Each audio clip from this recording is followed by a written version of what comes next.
paz do Senhor! Chegamos ao último capítulo deste tão abençoado livro que tem edificado as nossas vidas, escrito por Irian Carvalho, O Sermão do Mestre, desenvolvendo um bom relacionamento com Deus e o próximo. E o capítulo 6 nos diz sobre o cristão e os bens terrenos. Riquezas. Isso é bom ou ruim? É bênção ou maldição? É vontade de Deus que sejamos ricos? Essas são indagações que nos sobrevêm de tanto ouvir falsos conceitos sobre o que sejam riquezas e bens materiais. Jesus nunca ensinou que os bens materiais ou dinheiro fossem malignos. O que ele fez foi ensinar que o amor ao dinheiro é a raiz de todos os males. Diz o provérbio inglês: faça do dinheiro o seu criado, não o seu patrão. Não seja escravo do dinheiro. Se pegarmos um vaso vazio e colocarmos nele pequenas pedras primeiro, não haverá lugar para pedras grandes depois. O que devemos entender é que as pedras grandes vêm primeiro, os fragmentos das pedras vêm depois. Priorizemos as coisas espirituais, as celestiais, as coisas de Deus. Então as demais coisas serão acrescentadas. Bens terrenos cessam, passam e se vão. São vaidades, são perecíveis, corruptíveis e mutáveis. Os bens eternos, como o próprio nome diz, duram para sempre, são incorruptíveis e imutáveis. Abraham Lincoln disse: se quiser pôr à prova o caráter de um homem, dê-lhe poder. Falsos conceitos sobre a pobreza e riqueza de Jesus. Um jovem foi passar um fim de semana com uma família amiga e percebeu que os pães servidos no café vinham assados com as pontas cortadas. Não se aguentando de curiosidade, perguntou à dona da casa por que ela cortava as pontas dos pães para assar. A mulher respondeu que fazia assim porque aprendera com a sua mãe. Os olhares de todos se voltaram então para uma velhinha sentada ao lado que disse: ela tem razão quando diz que aprendeu comigo. Porém, eu assava os pães com os bicos cortados porque meu forno era pequeno e não cabiam os pães inteiros. Moral da história: não necessitamos fazer ou acreditar em tudo que nos transmitem. Temos que pensar e analisar. Deus nos fez seres pensantes e racionais. Portanto, devemos confrontar, do ponto de vista bíblico, se o que estão nos transmitindo é o que Deus ensinaria ou aprovaria.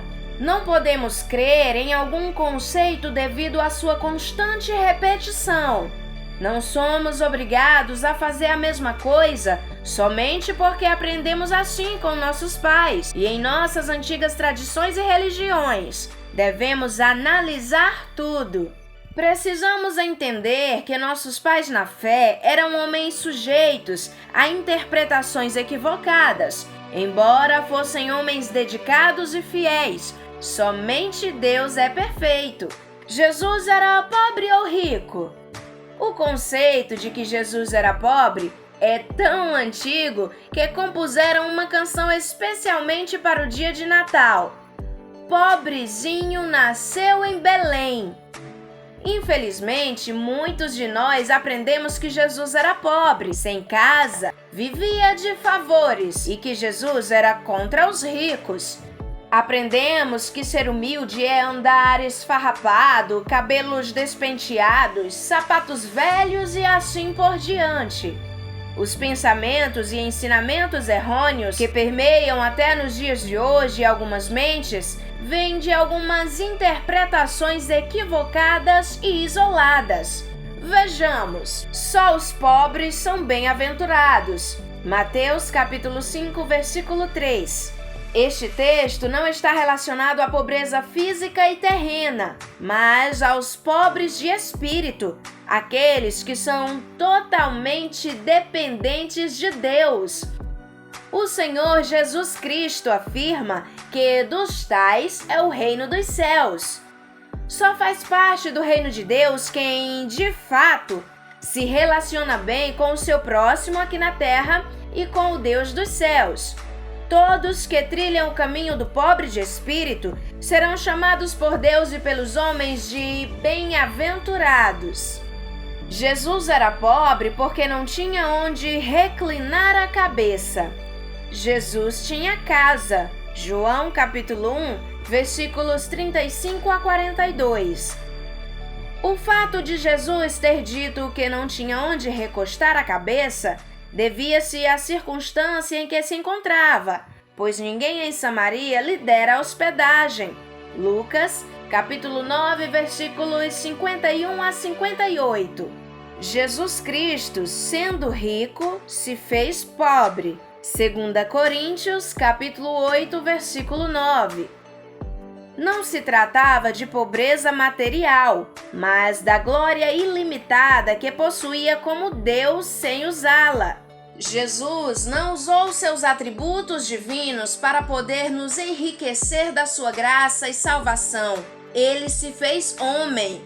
Embora tivesse as duas naturezas, sendo 100% Deus e 100% homem, mesmo sendo em forma de Deus, não teve por usurpação ser igual a Deus, mas aniquilou-se a si mesmo, tomando a forma de servo, fazendo-se semelhante aos homens. Filipenses, capítulo 2, versículos 6 e 7. É difícil para um rico entrar no reino dos céus. Mateus, capítulo 19, versículo 23. É difícil, mas não impossível. O problema não está no dinheiro, e sim em ser dominado por ele.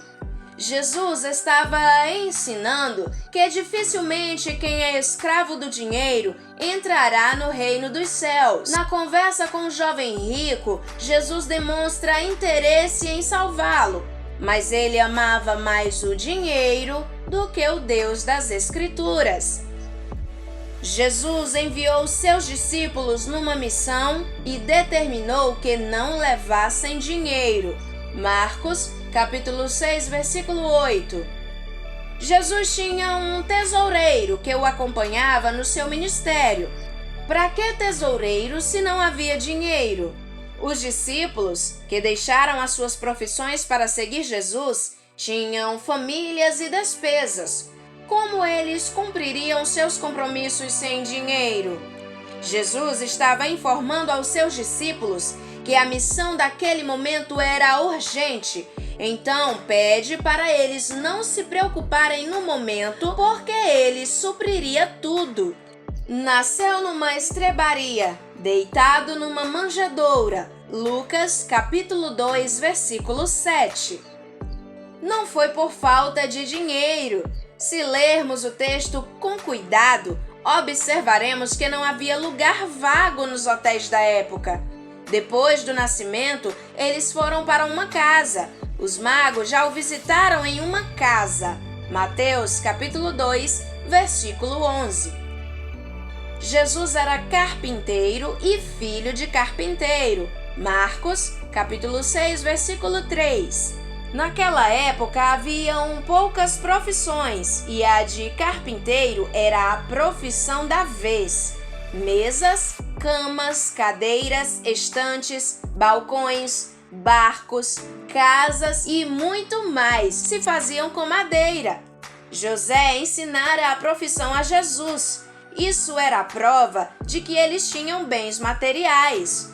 Às vezes, corremos o risco de limitar o que Deus preparou para nós e nossa família, ou criamos então um complexo de culpa quando passamos a possuir bens, ou nos conformamos se não tivermos o suficiente para viver, porque pensamos que Jesus era pobre e esta é a vontade de Deus para nós e nossos filhos, e passamos a acreditar que ser rico é do maligno, que todo rico é carnal. Jesus não era pobre, como alguns querem interpretar, mas também não era rico, como a teologia da prosperidade ensina. Ele tinha o suficiente para o seu sustento e ainda para ajudar os necessitados. Devemos ser pobres ou ricos? Nosso conceito pessoal e o que pensamos dos outros é formado durante nossa educação. Primeiro, no lar, onde os filhos refletem o que os pais são e ensinam. Depois, na escola, nas informações que recebemos por meio de relacionamentos e meio de comunicação. Nossos conceitos podem ser formados também onde cultuamos a Deus, pelos ensinamentos pastorais. Tudo isso gera sentimentos que podem ser bons ou ruins, tanto na área espiritual como material. Você é o que você é e não o que pensa que é. Se vestirmos um mendigo com roupa de príncipe, ele continuará sendo mendigo? Sim, porque no subconsciente dele, na sua realidade, ele é mendigo. Jesus não ensinou contra os bens materiais, e sim contra aqueles que matam, traem, abandonam, se escravizam por riquezas. Se Deus cuida das aves dos céus, da natureza, dos animais, Ele não vai cuidar do homem, que foi feito à sua imagem e semelhança? Pense bem nisso e reflita se vale a pena ser escravo dos bens terrenos, vivendo na correria e sem tempo para Deus, para a família, os amigos ou para si mesmo. Um dia, evangelizando nas ruas da cidade de Piracicaba, São Paulo, deparei-me com uma senhora triste e desiludida do mundo. Quando me aproximei dela e lhe anunciei o Evangelho de Jesus, com lágrimas nos olhos, ela contou a razão da sua tristeza. Ainda jovem, ela se casara com um homem bom, trabalhador, honesto e fiel. Logo começaram a ganhar muito dinheiro com uma empresa que fundaram. O tempo passou e seu marido, já rico, conheceu uma jovem muito bela que o encantou. Ele não entendeu que aquela moça não se apaixonara por ele, mas pelo seu dinheiro. O marido passou a traí-la, enchendo a amante de presentes, casa, carro e tudo mais. Quando ele menos esperava, a moça lhe aplicou um golpe que o levou à falência. O empresário perdeu tudo e a família passou a sofrer. O poder, a fama e o dinheiro pode nos levar a um caminho sem volta. Eis alguns conselhos para nos relacionarmos bem com as finanças e os bens terrenos. Ganhe o máximo, economize o máximo e dê o máximo. John Wesley. Ganhei milhões de dólares, mas eles não me trouxeram a felicidade. Dr. Rockefeller. O dinheiro é um bom servo, mas um péssimo patrão. Stanley Jones. Gosto de viver como pobre, mas com um montão de dinheiro. Pablo Picasso. O homem não viverá só de pão, mas que de tudo o que sai da boca do Senhor viverá o homem. Moisés. Mas buscai primeiro o reino de Deus e a sua justiça, e todas essas coisas vos serão acrescentadas. Jesus Cristo. O mestre, por excelência, encerra o seu sermão nos orientando a construir com sabedoria a nossa casa. Ele vai falar de dois construtores, um sábio e outro louco. O sábio construiu sua casa na rocha e o louco construiu na areia. A casa que foi edificada sobre a rocha não caiu diante das pressões naturais, mas a que foi construída sobre a areia teve um fim trágico. O sábio é aquele que ouve a palavra do Senhor e constrói sua vida, família, sonhos, planos e projetos na presença de Deus. Pois quando vierem as torrentes e enxurradas da vida, nada o destruirá. O louco é aquele que não ouve a palavra do Senhor e constrói sua vida, família e sonhos segundo os seus próprios conceitos. E quando vier os temporais da vida, grande será a sua queda. Devemos construir com segurança, e o único lugar que o cristão pode edificar com segurança é na rocha inabalável, Cristo Jesus.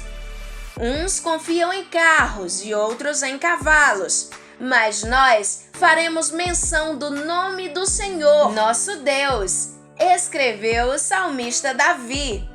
Não construa sua família, seus sonhos, seus filhos, seus projetos e seu ministério confiando em homens ou em coisas terrenas. Lembre-se, espelhos humanos quebram. Edifique naquele que é perfeito, Jesus.